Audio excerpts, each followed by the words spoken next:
2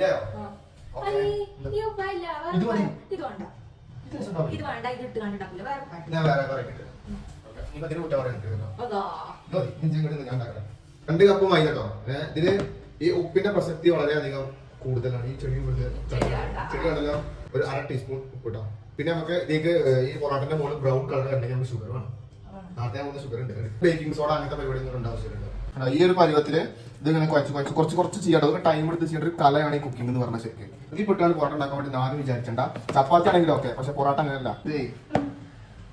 set ആയിക്കോളും ഏകദേശം ഇങ്ങനെ കഴിഞ്ഞിട്ട് നമ്മൾ വിചാരിച്ചു വെള്ളം കൂടിയാന്ന് വിചാരിച്ചു.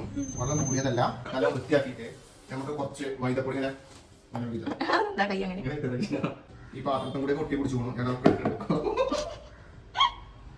ഇത് നല്ല കോമഡി ഒക്കെ. എന്തായാലും പൊറോട്ട ആവും നമ്മൾ തിന്നും ചെയ്യൂട്ടോ. തളരരുത് രാമൻകുട്ടി, തളരരുത്. നമുക്ക് ശരിയായി കൂടെ